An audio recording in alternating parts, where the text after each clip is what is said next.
আল্লাহ রাব্বুল আলামিন যেন বললেন, নবীজি তুমি আমার জন্য কি নিয়ে এসছো? সে সময় যেন বিশ্ব নবী মুহাম্মদুর রাসূলুল্লাহ সাল্লাল্লাহু আলাইহি ওয়াসাল্লাম বলেন, ইয়া রাব ইয়া রাব ইয়া আমার রফিক ইয়া রফিক ইয়া রফিকুল আলা ইয়া রফিকুল আলা, আপনার জন্য আমি নিয়ে এসেছি আত-তাহিয়াতু লিল্লাহ। আমি তাহারাত হাসিল করেছি, আপনি যে পাক, আপনি যে পবিত্র, সেই পবিত্রতা হাসিল এটাই আপনার কাছে নিয়ে এসেছি। সুবহানাল্লাহ। আসসালামু আলাইকুম ওয়া রাহমাতুল্লাহি ওয়া বারাকাতুহু। আলহামদুলিল্লাহ নাহমাদুহু ওয়া নাস্তাঈনুহু ওয়া নাস্তাগফিরুহু ওয়া নু'মিনু বিহি ওয়া নাতাওয়াক্কালু আলাইহি ওয়া না'উযু বিল্লাহি মিন শুরুরি আনফুসিনা ওয়া মিন sayyi'ati a'malina, man yahdihillahu fala mudilla lahu wa man yudlilhu fala hadiya lahu. Ashhadu an la ilaha illallah wahdahu la sharika lahu. أشهد أن محمدًا عبده ورسوله الذي أرسله بالحق بشيرا ونذيرا وداعيا إلى الله بإذنه وسراجا منيرا. فقد قال الله تبارك وتعالى في كلامه المجيد وفرقانه الحميد. أعوذ بالله من الشيطان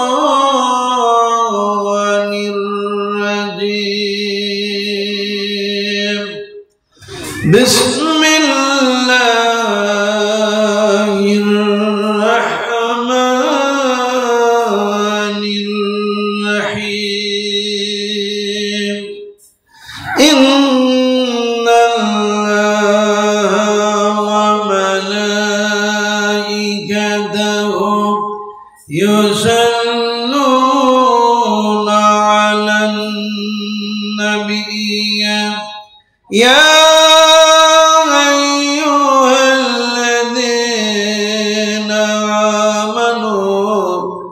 صلوا عليه وسلموا تسليما.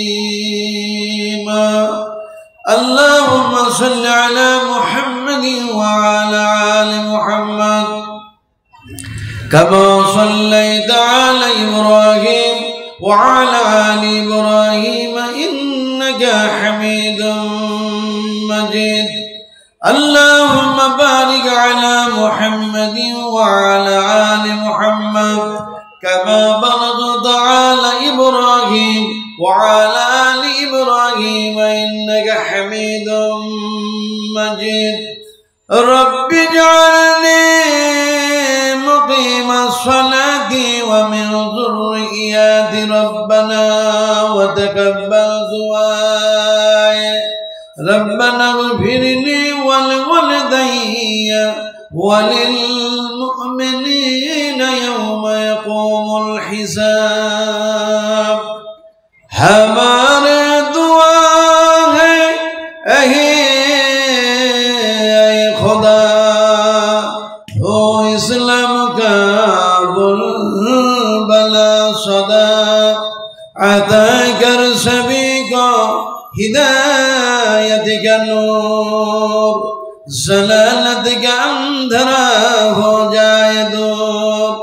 या रब अगर तू करम करे वो बात ज़बा को जो दिल पर असर करे तकब्बल मिन्ना इन्नका अंतस समीउल अलीम व तुब अलैना इन्नका अंतत तव्वाबुर रहीम सुब्हान रब्बिका रब्बिल इज्जति अम्मा यसिफून व सलामुन अलल मुरसलीन والحمد لله رب العالمين مشايخ إعظام علماء إكرام حضرات সম্মানিত আজকার জলসার সভাপতি মহাশয়, সামনে বসে থাকা শিক্ষিত জ্ঞানীগণী বুদ্ধিজীবী ইসলাম দরদি ভাতৃবৃন্দ, পর্দার আড়ালের মা বোনেরা, সকলকেই জানাচ্ছি আমার আন্তরিক শুভেচ্ছা, ভালোবাসা, অভিনন্দন দিয়ে সর্বপ্রথমে সে আল্লাহ সুবহানাহু ওয়া তাআলার দরবারে আমরা তার শুকরগুজার বান্দা হিসাবে একসঙ্গে একযোগে একত্রিত হয়ে মহব্বতের সঙ্গে বার পড়ে নিচ্ছি, বলি আলহামদুলিল্লাহ। আচ্ছা, আমরা যদি আল্লাহর প্রশংসা করি এতে ক্ষতি কতটা হবে? ক্ষতি কতটা হবে? হবে না তো? যেহেতু ক্ষতি হবে না, সেহেতু হবেটা কি? আল্লাহর প্রশংসনীয় বান্দাবান্দীদের প্রতি আল্লাহর পক্ষ থেকে রহমত, বরকত অবশ্যই আল্লাহ পাক তার রহমত দিয়ে গ্রাস করে রাখবেন।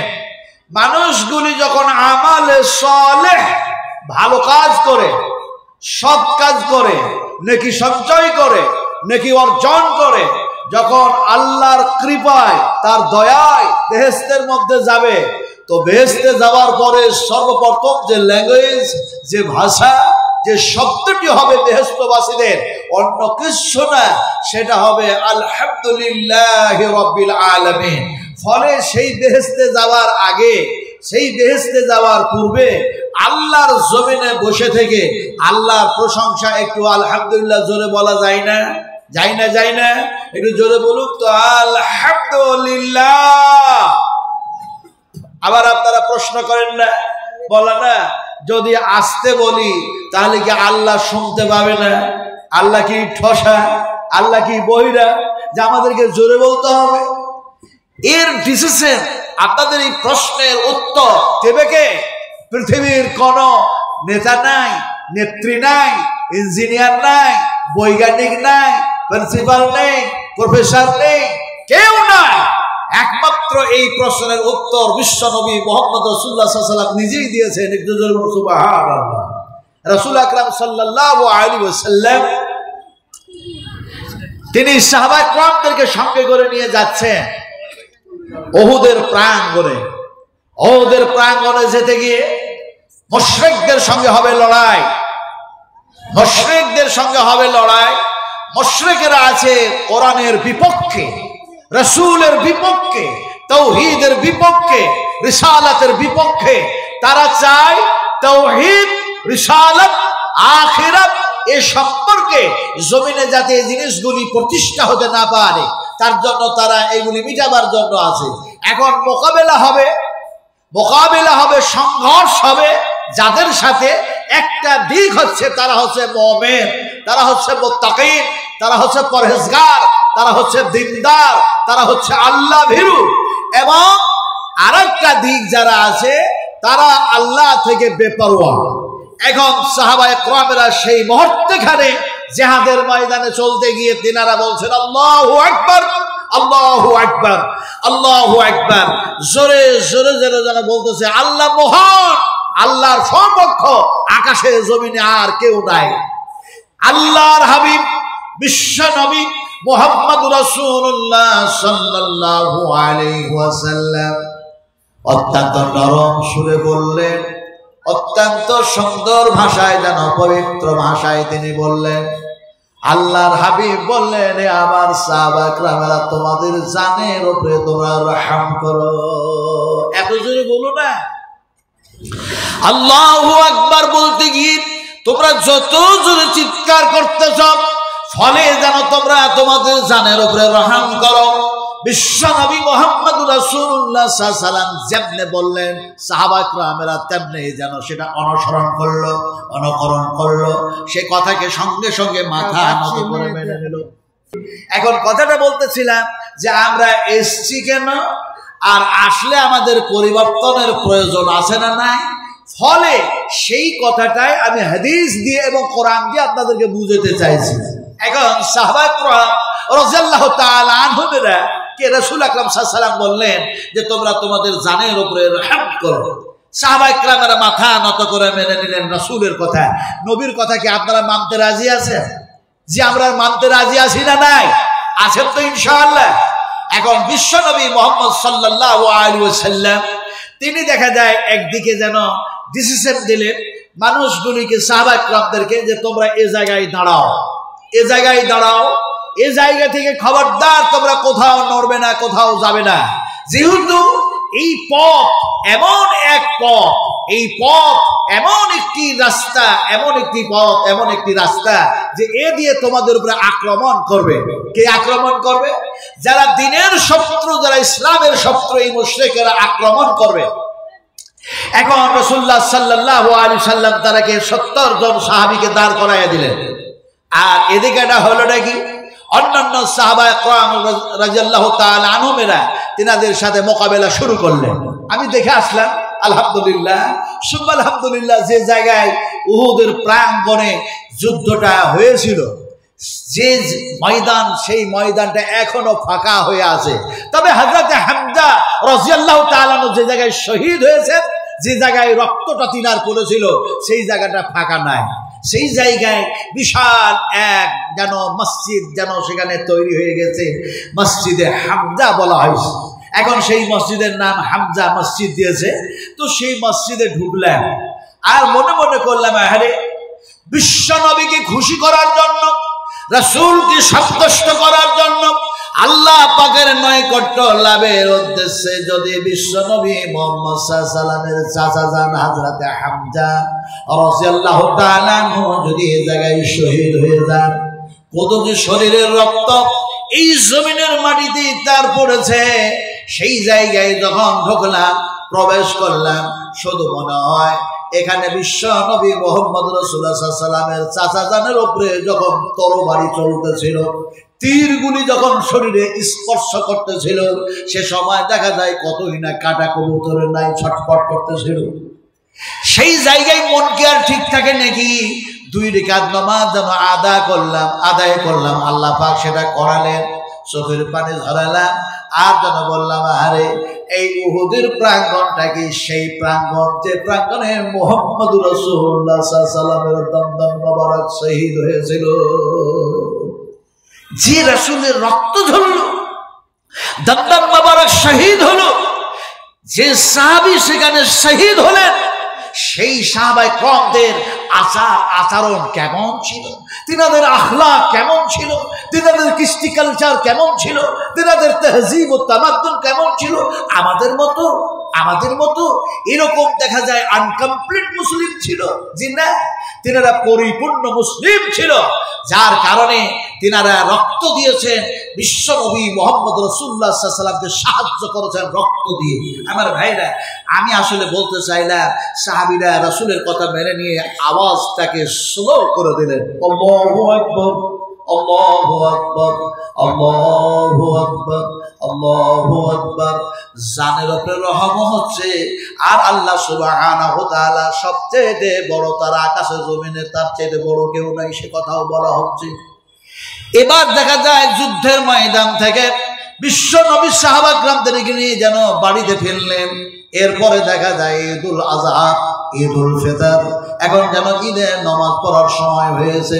সেই সময় সাহাবায়ে কেরামেরা আর যেন দেখা যায় যেন মহিলারা তারা সবাই যেন দেখা যায় ঈদগাহের ময়দানে যাচ্ছে।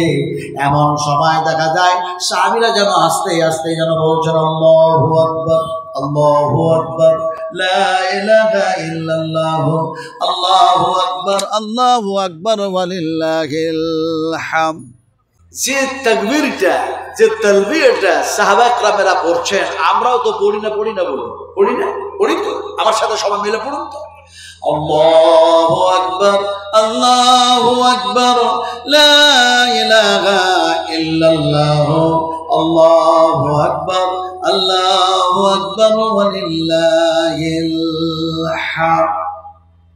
বিশ্ব নবী মুহাম্মদ সাল্লাল্লাহু আলাইহি সাল্লাম সেই মুহূর্তে কানে বলছেন, তালবিয়া জোরে জোরে বলো, আল্লাহু আকবার জোরে জোরে বলো।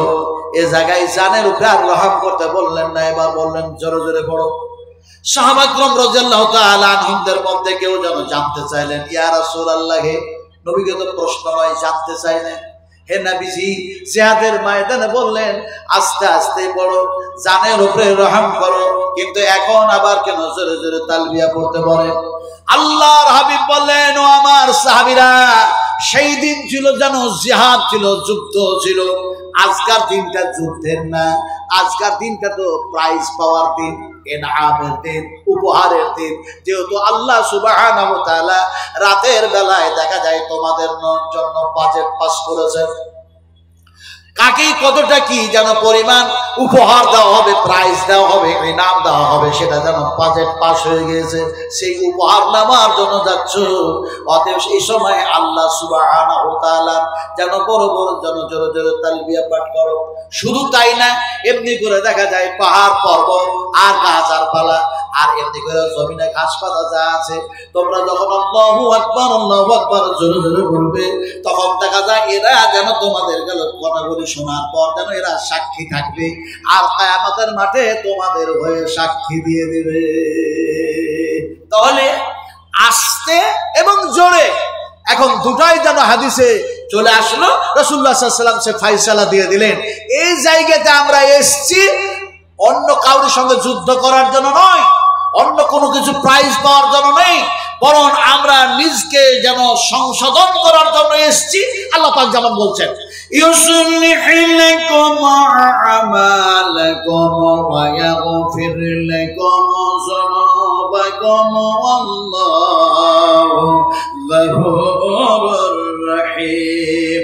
আল্লাহ সুবহানাহু ওয়া তাআলা অনুই বিনয় করে বান্দাদের ডেকে বলেন, এ আমার বান্দা বান্দিরা, তোমরা যদি তোমাদের জীবনের যদি পরিবর্তন করে নাও, তোমাদের যদি ইসলাহ করে নাও, তোমরা যদি সংশোধন করে নাও, জুনুবকে মানে হলো পাপ, তাহলে পূর্বেকার যত জুনুব আছে, পাপ আছে, গুনাহ আছে, ভুল আছে, আমি আল্লাহ সুবহানাহু ওয়া তাআলা সব মাফ করে দেব।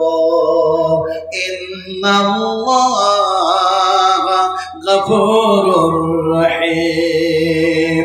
একটা কথা বলুন তো, যে আল্লাহ পাক এমনি করে আমাদেরকে যেন জোরে এবং আস্তে বলার ট্রেনিং দিলেন বিশ্ব নবী মুহাম্মদ সাল্লাল্লাহু আলাইহি ওয়াসাল্লামের মাধ্যম দিয়ে, আমরা যার জমিনে বসে আছি, এই জমিনের মালিকের নাম বলেন তো দেখি, বলতে পারেন কিনা, দেখি বলতে পারেন কিনা? এই জমিনের মালিকের নাম কি? মাইকম্যানটাকে খুঁজে নিয়ে আসো, জালসা কমিটির লোক, মাদ্রাসা কমিটির লোক, ওই মাইকম্যানটাকে খুঁজে নিয়ে আসুন, কোথায় আছে? বলছিলাম এই জমিনের মালিকের নাম হচ্ছে আল্লাহ। একটু জোরে বলুন, কি নাম? আল্লাহ বললে গুনাহ হয়? কি হয়? নেকি হয়? আল্লাহ বললে নেকি হবে কেন? তার মানে হচ্ছে আল্লাহটা শুধু আল্লাহ বললে হয় না, আল্লাহ বলতে গেলে আল্লাহ বুঝতে হয় আল্লাহ কি জিনিস, এটা বুঝতে হয়। না বুঝে শুধু আল্লাহ আল্লাহ আল্লাহ করলেন, এই আল্লাহ আল্লাহ বলার পরে আপনার ইমানের জাররা বরাবর কিছু যেন ডেভেলপ করবে না। আল্লাহ বুঝতে হয়। কেমন বুঝবেন? যখনই আপনি আল্লাহ বললেন, তখন এটা বুঝে নিতে হবে আপনার জ্ঞান, আপনার গরিমা, আমার বিবেক, আমার বিবেচনা, আমার সেন্স, আমার সমস্ত সবকিছু যেন বলবে আল্লাহ বললাম, তার মানে আল্লাহ পাকের কালাম তেলাওয়াত করলাম, আল্লাহ পাকের যেন কথাটা যেন বললাম, আর যেন নেকি যেন পেয়ে গেলাম, তার মানে কোরআন যেন তেলাওয়াত করে নিলাম। যেমন কোরআনের মধ্যে এক জায়গায় এসেছে এরকম ভাবে, আল্লাহু লা ইলাহা ইল্লাহু আল হাইয়ুল কাইয়্যুম। আল্লাহ কে? তিনি হচ্ছেন হাই, তিনি হচ্ছেন কাইয়ুম, তিনি হচ্ছেন চিরন্ত, তিনি হলেন চিরস্থায়ী, তিনি হলেন অক্ষয়, তিনি হলেন অমর, তিনি হচ্ছেন আমার আল্লাহ। এটা বুঝতে হবে আমার সমস্ত সবকিছুরই মালিক হচ্ছেন আল্লাহ। আমি অক্সিজেন নিচ্ছি, আমি যা কিছু করছি সমস্ত সবকিছু তিনি করাচ্ছেন, এটা বুঝতে হয়। তারপরে আল্লাহ, যেমন কোরআনের অন্য জায়গায় এসেছে, আল্লাহুল্লাযী খালাকাস সামাওয়াতি ওয়াল আরদা ওয়া মা বাইনাহুমা ফি সিত্তাতি আইয়ামিন সুম্মা ইসতাওয়া আলাল আরশ মা লাকুম মিন দুনিহি মিন ওয়ালিয়্যিন ওয়ালা শাফি'in আফালা তাতাযাক্কারুন। সুবহানাল্লাহ, বলুন সুবহানাল্লাহ। এখানে আল্লাহ পাক, এখানেও তিনার নাম এসছে আল্লাহ, আল্লাহুল্লাযী। কথা বুঝলেন কি না? ব্যাপারটা বুঝতে চাইছি যে শুধু আল্লাহ না, আল্লাহর সাথে সাথে আমার বিদায় বলবে আমি কোরআন তেলাওয়াত করছি, আল্লাহর প্রতি তখনই ভয় আর ভীতি আমার প্রাণে সৃষ্টি হবে। আর আমি যখনই যা কিছু করতে যাব তখন আমাকে স্মরণ করব আমার আল্লাহ আমাকে সব দেখতেছে, তার কাছে কোনোটাই গোপন নেই। সুবহানাল্লাহ বললেন, বুঝে না না বুঝে? আল্লাহ, কালকে থানার যিনি বড়বাবু ছিলেন তিনি হিন্দু হলেও নন মুসলিম হলেও আমার পাশে বসেছিল। আল্লাহে আমি মিথ্যা কথা বলছি না, কারণ আমার পূর্বকার বক্তা বলছিল না যে মিথ্যা কথা বলা কি, বলেন কি কাবিরা গুনাহ বলছিলেন তো। আমরা তো মিথ্যা কথা জীবনে বলি না, নাকি ভাই? মিথ্যা কথা বলি না। এখন মিথ্যা কথা কাবিরা গুনাহ নাকি ব্যাপারটা তিনারা যা বলেছেন বলেছেন। আল্লাহ পাক কি বলছেন লক্ষ্য করুন। আল্লাহ রাব্বুল আলামিন বলেন, ইয়াকু কাযিবান ফাআলাইহি কাযিবুহু ওয়া ইয়াকু সাদিকান ইউসিবুকুম বা'দুল্লাযী ইয়াঈদুকুম ইন্নাল্লাহা লা ইয়াহদি মান হুয়া মুসরিফুন কাযযাব। আল্লাহ রাব্বুল আলামিন বলেন, যারা সীমা লঙ্ঘন করে, আইন যেন লঙ্ঘন করে জীবন পরিচালিত করে, এক কথায় আমি আল্লাহর দেওয়া বিধান দিয়ে জীবন চালাই না, আমার নবীর থিওরি দিয়ে জীবন চালাই না, আমার কোরআনের আইন দিয়ে যারা চলতে জানে না, নিশ্চয়ই আমি আল্লাহ রাব্বুল আলামিন এই কাযযাবদেরকে, সীমা লঙ্ঘনকারীদেরকে আমি হেদায়েত করি না। আজ মুসলিমদের কাছে প্রতিদিন, প্রতি সপ্তাহ, সারা বিশ্ব জুড়ে 24 ঘন্টা কোরআনের তেলাওয়াত চলছে। 24 ঘন্টার মধ্যে একটা সেকেন্ডও বাদ নেই যেখানে দেখা যায় আল্লাহর সিজদা হয় না। এরপরও এক শ্রেণীর মুসলমান আজকে নির্যাতন, আজকে তারা যেন নিত্য উৎপীড়ন, তাদের উপর অত্যাচার, অনাচার, অভিচার, তাদের উপর স্টিম চলছে। তারা লাঞ্ছিত, ঘৃণিত, পদতলিত, লাঞ্ছনা, গঞ্জনার পাত্র হয়েছে এক শ্রেণীর মুসলমান। এর কারণটা কি জানেন? এর কারণ আমাকে আপনাকে বলতে হবে না, আল্লাহ নিজেই বলছেন, ইন্নাল্লাহা লা ইউগাইয়িরু মা বিকাওমিন হাত্তা ইউগাইয়িরু মা বিআনফুসিহিম। আল্লাহ সুবহানাহু ওয়া তাআলা বলেন, তোমরা যতক্ষণ তোমাদের অবস্থাগুলি তোমরা পরিবর্তন না করে নাও, ততক্ষণ পর্যন্ত আমি কারোর অবস্থায় কোনো মতেই পরিবর্তন করি না। ফলে যেন আমাদের পরিবর্তন যদি আনতে হয়, কোরআনের আলো দিয়ে পরিবর্তন হতে হবে। সুবহানাল্লাহ, সুবহান। এখন এই সুবহানাল্লাহ শব্দটা কোরআন শরীফের বহু জায়গায় এসছে, কিন্তু দেখা যায় আমরা শুধু এতটুকু বুঝি যে সুবহানাল্লাহ এটা শুধু তাসবিহ, এটা শুধু জিকির, এরকম শুধু বুঝলে হবে না। কোরআনুল কারীমের মধ্যে এসছে সুবহানাল্লাযী আসরা বিআবদিহি লাইলাম মিনাল মাসজিদিল হারাম। আল্লাহ হোসেন পাক, তিনি হলেন পবিত্র, আর আমরা গুনাহগার মানুষ। আমাদের পাপের শেষ নাই, আমাদের ভুলের শেষ নাই। এই পাপ মোচন করার জন্য একসময় হযরত আদম আলাইহিস সালাতু সালাম আর মা হাওয়া আলাইহিস সালাতু সালাম তিনারা যেন দেখা যায় এমনি করে আরাফার মাঠে উপস্থিত হলেন। জাবালে রহমতে তাদের দোয়াটা কবুল হয়ে গেল, আর এমনি করে মিলন হলো। সেই জায়গাটার নাম হয়ে গেল মসজিদের নামেরা। অত লম্বা ওয়াজ করব না, শুধু এতটুকু বলি, ওরা যে পাপ করেছে, গুনাহ করেছে, ভুল করেছে, সীমা লঙ্ঘন করেছে, এমনি করে জানের উপরে জুলুম করেছে, যার জন্য আল্লাহ পাক তারাকে শিখালেন, এইভাবে তোমরা আমার কাছে ক্ষমা প্রার্থী হও। রব্বানা যালামনা। আপনারা পড়বেন না? আপনাদের তো কোনো টুনা নেই, এই জন্য পড়বেন না। একটু জোরে বলুন, ভালো করে বলুন। ও রব্বানা যালামনা আনফুসানা ওয়া ইল্লাম তাগফির লানা ওয়া তারহামনা লানাকুনান্না মিনাল খাসিরিন। আবার যেন কেঁদে কেঁদে বলছেন, চোখের পানি ঝরায় ঝরায় বলছেন, আমার প্রতিপালক, ও রব্বানা আতিনা ফিদ দুনিয়া হাসানাতাও ওয়া ফিল আখিরাতি হাসানাতাও ওয়া কিনা আযাবান নার। আরে মানুষ করে ভুল, আমি অন্যায় করেছি, আমি জুলম করেছি, আমি গুনাহ করেছি, আমি পাপ করেছি, পৃথিবীর কোন মানুষ জানে না, কিন্তু আল্লাহর কাছে সেটা গোপন নয়, আল্লাহ অবশ্যই জানেন। সেই আল্লাহর কাছে ক্ষমা প্রাপ্তি হচ্ছে হযরত আদম আলাইহিস সালাতু সালাম, মা হাওয়া আলাইহিস সালাতু সালাম। কথা বলতেছিলাম আপনাদেরকে যে আল্লাহ সুবহানাহু ওয়া তাআলা রাসূল যখন এই ওয়াজগুলো করছিলেন, যেমন আপনারা এসে বসে গেছেন, তো সাহাবা কিরামেরা এসে বসে গেছেন রাসূল আকরাম সাল্লাল্লাহু আলাইহি সাল্লামের সামনে, রাসূল কারীম সাল্লাল্লাহু আলাইহি ওয়াসাল্লামের সামনে ভালো আছে এসে যেন সাহাবা একরামেরা বসলেন। সাহাবীদের সামনে আল্লাহর রাসূল বক্তৃতা শুরু করেছেন। কি ওয়াজ করছেন জানেন? আল্লাহর হাবিব ওয়াজ করছেন, বিশ্ব নবী যেন বলছেন, হে আমার সাহাবা একরামেরা, তোমরা কি আল্লাহ দেখেছো? আপনারা এখানে যারা বসে আছেন বলুন তো, আমরা কি আল্লাহকে দেখেছি? দেখি নাই। বিশ্বনবী মুহাম্মদ রাসূলুল্লাহ সাল্লাল্লাহু আলাইহি ওয়াসাল্লাম শোনাচ্ছেন, শোনো, তোমরা আল্লাহকে দেখো নাই আর আমিও আল্লাহকে দেখি নাই, তবে আমি মুহাম্মদ সাল্লাল্লাহু আলাইহি ওয়াসাল্লাম তোমাদের নবী আল্লাহর সঙ্গে কথা বলে আসছে। সুবহানাল্লাহ। সাহাবারা খুব আশ্চর্য হয়ে গেলেন, অবাক, রাসূল গেলেন কখন আর আল্লাহর সঙ্গে কথা বললেন কখন? হে রাসূল, আপনি আল্লাহর সাথে কথা বললেন, কি কথা?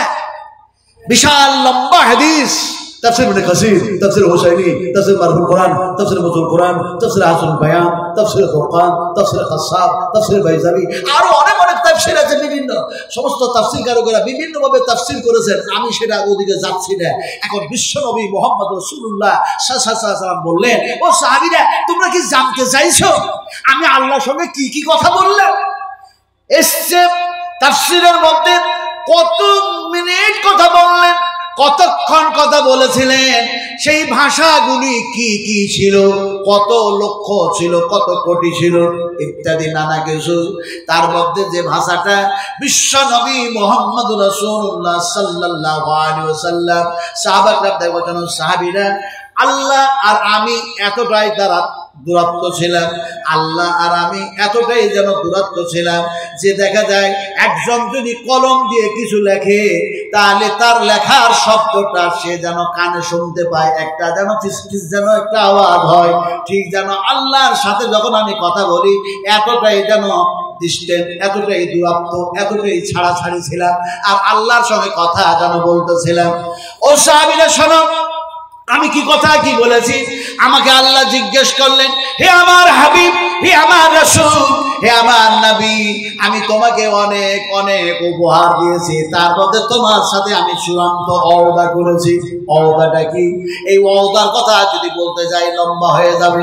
আল্লাহর নবী বললেন, আল্লাহ পাক যেন আমার সাথে ওয়াদা করলেন, ইন্না আ'তাইনাকাল কাউসার ফাসাল্লি লিরাব্বিকা ওয়ানহার ইন্না শানিআকা হুয়াল আবতার।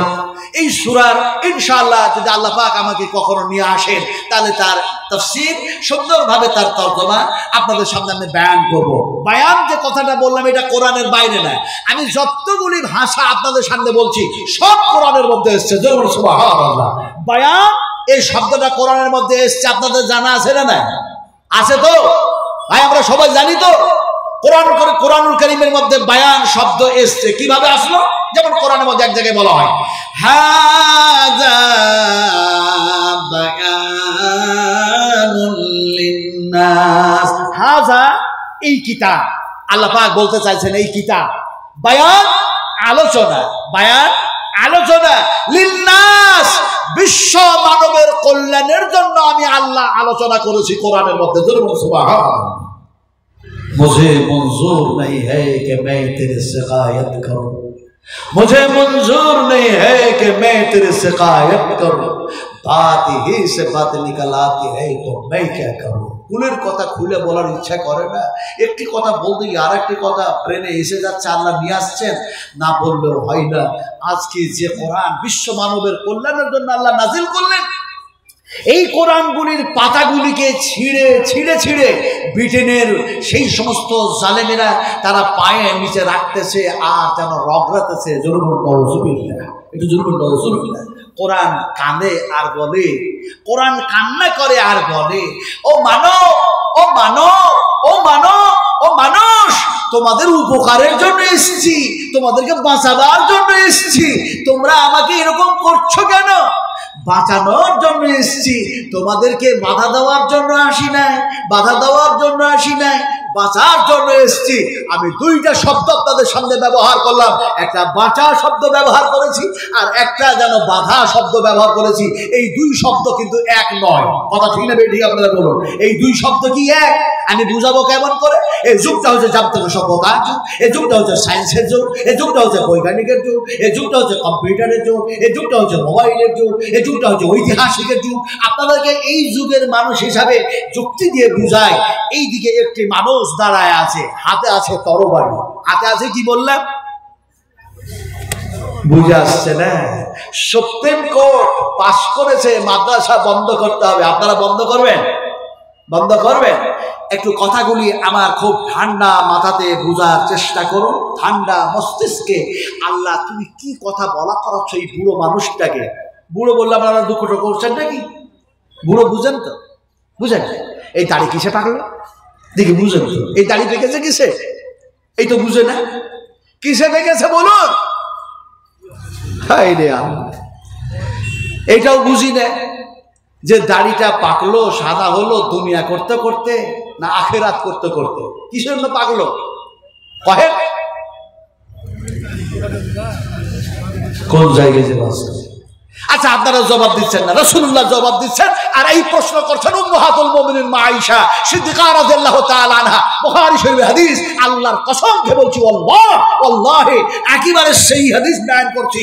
প্রশ্ন করলেন মা আয়েশা, আমি যে প্রশ্নটা করেছি এই প্রশ্ন করলেন আয়েশা রাদিয়াল্লাহু তাআলা আনহা বিশ্বনবী মুহাম্মদ রাসূলুল্লাহ সাল্লাল্লাহু আলাইহি ওয়াসাল্লামকে, ইয়া রাসূলুল্লাহ, ইয়া হাবিবাল্লাহ, নবীজি আপনার দাড়িগুলো কেমনে পেকে গেল? মাথার চুলগুলি সাদা হলো, বুঝি যেন বয়সের কারণে, বয়সের কারণে পেকে গিয়েছে। আল্লাহ নবী বলেন, লা লা লা না আয়েশা রে, বয়সের কারণে আমার মাথার চুল দাড়িগুলি পেকে সাদা হয় নাই, বরং এই দাড়ি চুল পেকে সাদা হয়ে গেল আমি মুহাম্মদ সাল্লাল্লাহু আলাইহি ওয়াসাল্লামের যেন কিয়ামতের চিন্তা করতে করতে। সুবহানাল্লাহ, সুবহানাল্লাহ। দেখুন, প্রশ্ন করলাম আর প্রশ্নের উত্তর রাসূলুল্লাহ দিলেন। প্রশ্ন করলেন তিনি হচ্ছেন মুমিনদের মা, মুমিনদের মা, মুমিনদের মা। সুবহানাল্লাহ। কথা বলতেছিলাম আপনাদেরকে, যে কথাটা বলতেছিলাম সেই কথাটা ছিল এরকম, রাসূল আকরাম সাল্লাল্লাহু আলাইহি ওয়াসাল্লাম সাহাবা کرامদের সামনে যে ওয়াজ করছিলেন, সেই ওয়াজটা আপনাদের সামনে যেন কি করছিলাম আপনাদের মনে আছে? কি বলছিলেন? কি বলছিলাম একটু জোরে বলুন। হায় রে মানুষ, ওটাও ভুলে গেছে, ওটাও ভুলে গেছে। বিশ্ব নবী মুহাম্মদ রাসূলুল্লাহ সাল্লাল্লাহু আলাইহি ওয়াসাল্লাম সাহাবা کرامদের সামনে ওয়াজটা এরকমই যেন করতেছিলেন। ও আমার সাহাবীরা, আমি আল্লাহর সঙ্গে যেন হামকালাম করলাম, কথা বললাম। এবার মনে পড়েছে আপনাদের? আপনারা যে কোন সেন্সে যেন ওয়াজ শুনেন, জিজ্ঞাসা করলে জবাবই দেন না।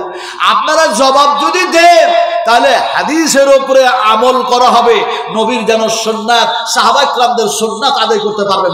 সুবহানাল্লাহ। রাসূলুল্লাহ যখন ওয়াজ করতেন, ফাহিমতা বিকালামি, হে আমার সাহাবীরা, আমি যে কালামগুলি করলাম, কথাগুলি বললাম, এই কথাগুলি কি তোমাদের বুঝে এসছে? সাহাবীরা যদি বুঝতে না পারতেন, কথাটাকে আবার রিপিট করতেন, আবার পুনরায় অ্যাপ্লাই করতেন, আবার পুনরায় যেন বুঝাতেন আর বলতেন এবার বুঝে এসছে। সাহাবীরা বলতেন, ইয়া রাসূলুল্লাহ, শুনেও নিলাম, বুঝাও নিলাম, মেনেও নিলাম। সুবহানাল্লাহ। দেখুন, রাসূল প্রশ্ন করলেন একরকম আর উত্তর দিলেন তিন রকম। তো আপনারা যদি জবাব দেন তাহলে ওইভাবে সাহাবে হাদিস তার উপর আমল করা হবে। যখন যখন জিজ্ঞেস করবো জবাব দেবেন। আলোচনা করছিলেন কি আল্লাহর সঙ্গে কথা বলছেন কে? এই তো বলে না মানুষ, কে কথা বলছেন? বিশ্বনবী মুহাম্মদ রাসূলুল্লাহ সাল্লাল্লাহু আলাইহি ওয়াসাল্লাম আল্লাহ পাকের সঙ্গে যেন হামকালাম হয়ে গেল। ইন্না আতাইনাকাল কাউসার ওয়াদা করেছি। সূরার তরজমাও করব না, তার তাফসীরও করব না আপনাদের সামনে। এখন তারপরে নবীকে জিজ্ঞেস করলেন, আল্লাহ রাব্বুল আলামিন যেন বললেন, নবীজি তুমি আমার জন্য কি নিয়ে এসছো? সে সময় যেন বিশ্ব নবী মুহাম্মদ রাসূলুল্লাহ সাল্লাল্লাহু আলাইহি ওয়াসাল্লাম বলেন, ইয়া রাব ইয়া রাব ইয়া আমার রফিক ইয়া রফিক ইয়া রফিকুল আলা ইয়া রফিকুল আলা, আপনার জন্য আমি নিয়ে এসেছি আত-তাহিয়াতু লিল্লাহ। আমি তাহারাত হাসিল করেছি। আপনি যে পাক, আপনি যে পবিত্র, সেই পবিত্রতা হাসিল এইটাই আপনার কাছে নিয়ে এসেছি। সুবহানাল্লাহ।